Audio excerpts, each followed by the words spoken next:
నమస్తే, welcome to Andhraprabha. Telangana రాజకీయాలలో ఎమ్మెల్యేల ఫిరాయింపుల వ్యవహారం మరోసారి తెరపైకి వచ్చింది. ఖైరతాబాద్ ఎమ్మెల్యే దానం నాగేందర్ ఈయన చుట్టూ సాగుతున్న రాజకీయ న్యాయ వివాదంలో తాజాగా కీలక పరిణామం చోటు చేసుకుంది. నేను ఏ పార్టీలో లేను అంటూ దానం నాగేందర్ తరఫు న్యాయవాది హైకోర్టుకు కీలక వివరణ ఇచ్చారు. బీఆర్ఎస్ పార్టీకి రాజీనామా చేయలేదని, కాంగ్రెస్ పార్టీ సభ్యత్వం తీసుకోలేదని కోర్టు దృష్టికి తీసుకువెళ్లారు ఆయన. అంతేకాదు, ఎమ్మెల్యేగా ఉన్న వ్యక్తి మరో పార్టీ తరఫున ఎంపీగా పోటీ చేయకూడదనే నిబంధన ఎక్కడా లేదంటూ సంచలన వాదన చేశారు. అసలు దానం నాగేందర్ విషయంలో వివాదం ఏంటి? ఆయన పార్టీ మారినట్టా, లేదంటే పార్టీ మారలేదా? ఎమ్మెల్యేల అనర్హత విషయంలో స్పీకర్ తీసుకున్న నిర్ణయం ఏంటి? ఇప్పుడు ఈ వ్యవహారం హైకోర్టు వరకు ఎందుకు వెళ్ళింది? ఈ మొత్తం ప్రశ్నలను సవివరంగా చూద్దాం.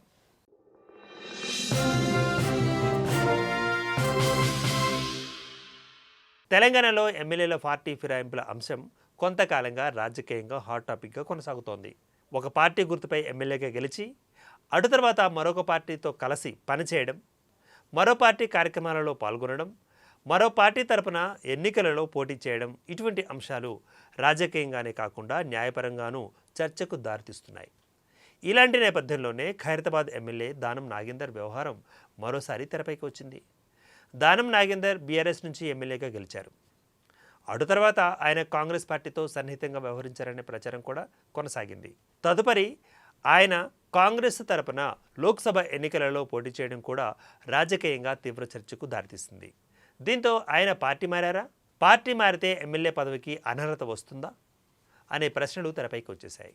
దానం నాగేంద్రపై ప్రధాన ప్రశ్నలు కొన్ని ఉన్నాయి. అవేంటంటే, బీఆర్ఎస్కు రాజీనామా చేశారా? కాంగ్రెస్లో అధికారికంగా చేరారా? ఎమ్మెల్యే పదవికి అనర్హత వర్తిస్తుందా? స్పీకర్ నిర్ణయం సరైందేనా? కోర్టు జోక్యం చేసుకుంటుందా అంటూ ప్రశ్నలు. ఇక ఇదే అంశానికి సంబంధించి దాఖలైన పిటిషన్పై తెలంగాణ హైకోర్టు విచారణ చేపట్టింది. స్పీకర్ ఇచ్చిన నిర్ణయాన్ని వ్యతిరేకిస్తూ దాఖలైన పిటిషన్పై వాదనలు జరిగాయి. ఈ సందర్భంగా దానం నాగేందర్ తరపు న్యాయవాది కోర్టులో చేసిన వాదనలు ఇప్పుడు ఆసక్తిని రేపుతున్నాయి. దానం నాగేందర్ కాంగ్రెస్ పార్టీలో చేరినట్లు ఎక్కడ ప్రకటించలేదు. అదే సమయంలో ఆయన బీఆర్ఎస్ సభ్యుడిగానే కొనసాగుతున్నారు అంటూ న్యాయవాది కోర్టుకు వివరించారు. ఇక్కడే అసలైన ట్విస్ట్ ఉంది. ఎందుకంటే రాజకీయంగా చూస్తే దానం నాగేందర్ కాంగ్రెస్ పార్టీతో కలిసి పనిచేస్తున్నారనే భావన ఏర్పడింది. కానీ న్యాయపరంగా మాత్రం ఆయన కాంగ్రెస్ సభ్యత్వం తీసుకున్నారనే విషయం నిరూపించాల్సి ఉంటుంది. ఇదే అంశాన్ని దానం నాగేందర్ తరపు న్యాయవాది హైకోర్టు దృష్టికి తీసుకువెళ్లారు. అంటే రాజకీయంగా ఒక పార్టీతో కలిసి పనిచేయడం వేరు, న్యాయపరంగా ఆ పార్టీలో అధికారికంగా చేరడం వేరు అంటూ. ఇదే తేడా ఇప్పుడు దానం నాగేందర్ కేసులోనూ కీలకంగా మారిందా? అదే సమయంలో మరొక కీలక ప్రశ్న, ఒక పార్టీ గుర్తుపై ఎమ్మెల్యేగా గెలిచిన వ్యక్తి మరో పార్టీ తరపున ఎంపీగా పోటీ చేస్తే ఏం జరుగుతుంది? దీనిపైనే దానం నాగేందర్ తరపు న్యాయవాది మరొక కీలక వాదన చేశారు.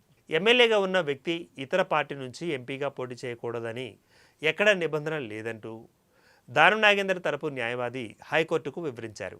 ఈ వాదన రాజకీయంగా కూడా ఆసక్తిని రేపుతోంది. ఎందుకంటే ఒక వ్యక్తి ఒక పార్టీ నుంచి ఎమ్మెల్యేగా గెలిచిన తర్వాత మరో పార్టీ తరపున ఎంపీగా పోటీ చేయడం సాధ్యమేనా? అలా పోటీ చేస్తే ఆయన ఎమ్మెల్యే పదవిపై ఎలాంటి ప్రభావం ఉంటుంది? అది పార్టీ ఫిరాయింపుల చట్టంలోకి వస్తుందా అనే ప్రశ్నలు సహజంగానే తలెత్తున్నాయి. ఇక దానం నాగేందర్ తరపు వాదన మాత్రం స్పష్టంగా ఉంది. ఎమ్మెల్యేగా ఉన్న వ్యక్తి మరొక పార్టీ తరపున ఎంపీగా పోటీ చేయడాన్ని నిషేధించే ప్రత్యేక నిబంధన లేదని ఆయన తరపు న్యాయవాది చెబుతున్నమాట. దానం నాగేందర్ తరపు కీలక వాదనలు ఏంటంటే, కాంగ్రెస్లో చేరలేదు, బీఆర్ఎస్కు రాజీనామా చేయలేదు, బీఆర్ఎస్ సభ్యుడిగానే కొనసాగుతున్నాడు, మరొక పార్టీ నుంచి ఎంపీగా పోటీ చేయడంపై నిషేధం లేదు. ఇక ఈ కేసులో మరో కీలక అంశం కూడా ఉంది. అదే స్పీకర్ నిర్ణయం తీసుకోవడం.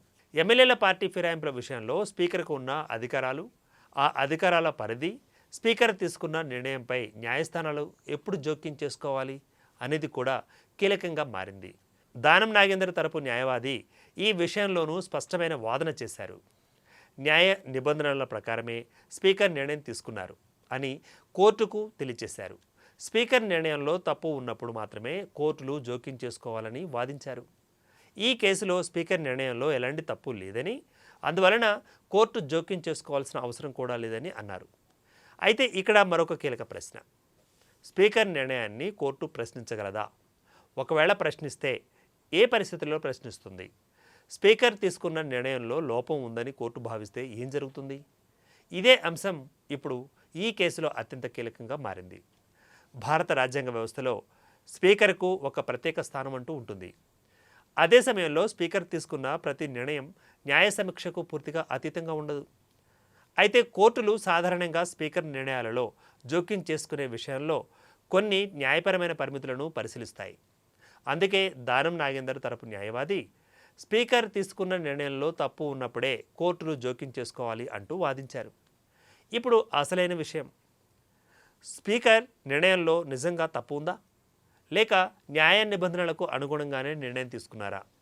ఈ అంశంపై కోర్టు ఏం చెబుతుంది అనేది ఆసక్తికరంగా మారింది. ఒక వ్యక్తి రాజకీయంగా మరొక పార్టీకి మద్దతు ఇస్తే అది పార్టీ మారినట్టేనా? మరో పార్టీ కార్యక్రమాలలో పాల్గొంటే అది పార్టీ ఫిరాయింపుగా పరిగణించాలా? మరో పార్టీ తరపు ఎన్నికలలో పోటీ చేస్తే అది సభ్యత్వం తీసుకున్నట్టేనా? లేదంటే పార్టీ మారినట్టు నిరూపించడానికి అధికారిక సభ్యత్వం లేదా స్పష్టమైన ఆధారం అవసరమా? దానం నాగేందర్ కేసులో ఇప్పుడు చర్చకు వస్తున్న అసలు ప్రశ్న ఇదే. ఇక ఈ వ్యవహారం కేవలం దానం నాగేందర్ ఒకరి రాజకీయ భవిష్యత్తుకే సంబంధించిన అంశం కాదు. తెలంగాణలో గత కొంతకాలంగా కొనసాగుతున్న ఎమ్మెల్యేల ఫిరాయింపు వివాదానికి కూడా ఈ కేసు ప్రాధాన్యతను సంతరించుకుంది. ఒక పార్టీ నుంచి గెలిచిన ఎమ్మెల్యే మరొక పార్టీలో చేరితే ఆ ఎమ్మెల్యే పదవికి అనర్హత వర్తిస్తుందా? అనర్హత వస్తే దాన్ని నిర్ణయించే అధికారం ఎవరికి ఉంటుంది?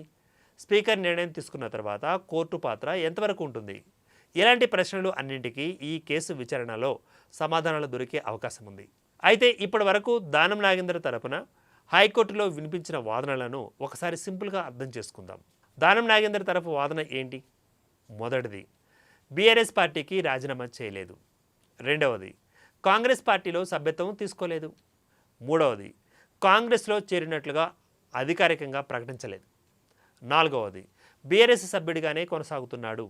ఇక ఐదవది, ఎమ్మెల్యేగా ఉన్న వ్యక్తి మరొక పార్టీ తరపున ఎంపీగా పోటీ చేయకూడదనే నిబంధన లేదు. ఆరవది, స్పీకర్ నిబంధనల ప్రకారమే నిర్ణయం తీసుకున్నారు. ఇక ఏడవది, స్పీకర్ నిర్ణయంలో తప్పు లేనప్పుడు కోర్టు జోక్యం చేసుకోవాల్సిన అవసరం లేదు. ఇప్పుడు ఈ వాదనలపై కోర్టు ఏం నిర్ణయం తీసుకుంటుంది అనేది అందరి దృష్టిని ఆకర్షిస్తోంది. ప్రస్తుతం హైకోర్టు విచారణను ఈ నెల 20వ తేదీకి వాయిదా వేసింది. అంటే రేపటి విచారణలో ఈ కేసుకు సంబంధించిన మరిన్ని వాదనలు జరిగే ఛాన్స్ ఉంది. కోర్టు ఎలాంటి ప్రశ్నలు అడుగుతుంది? పిటిషనర్ల వాదన ఏంటి? దానం నాగేందర్ తరపు న్యాయవాదులు తమ వాదనను ఎలా ముందుకు తీసుకువెళ్తారు? స్పీకర్ నిర్ణయంపై హైకోర్టు ఏమైనా వ్యాఖ్యలు చేస్తుందా అనేది ఇప్పుడు ఉత్కంఠగా మారిపోయింది. మొత్తంగా చూస్తే దానం నాగేందర్ వ్యవహారం ఇప్పుడు రాజకీయ వేదిక నుంచి న్యాయస్థానానికి చేరుకుంది. నేను ఏ పార్టీలో లేను అని దానం నాగేందర్ తరపున వాదన రాజకీయంగా మాత్రం భిన్నమైన చర్చకు దారితీస్తోంది. ఒకవైపు కాంగ్రెస్తో ఆయన అనుబంధంపై రాజకీయ చర్చ, మరోవైపు బీఆర్ఎస్ సభ్యత్వంపై న్యాయపరమైన వాదన, ఇంకోవైపు స్పీకర్ నిర్ణయం, మధ్యలో ఎమ్మెల్యేల ఫిరాయింపుల చట్టం, ఇవన్నీ కలిపి ఈ కేసును తెలంగాణ రాజకీయాలలో కీలకంగా మార్చివేశాయి. అయితే చివరికి రాజకీయంగా ఎవరు ఏ పార్టీలో ఉన్నారు అనే దానికంటే న్యాయపరంగా పార్టీ మారినట్లు నిరూపించడానికి అవసరమైన ప్రమాణాలు ఏంటి? స్పీకర్ నిర్ణయాన్ని కోర్టు ఏ స్థాయిలో సమీక్షించగలదు అనేదే అసలైన ప్రశ్న. ఈ ప్రశ్నలకు సమాధానం హైకోర్టు తదుపరి విచారణలో స్పష్టమవుతుందా, లేదా ఈ వివాదం మరింత ముందుకు వెళుతుందా అనేది ఇప్పుడు ఆసక్తికరంగా మారింది.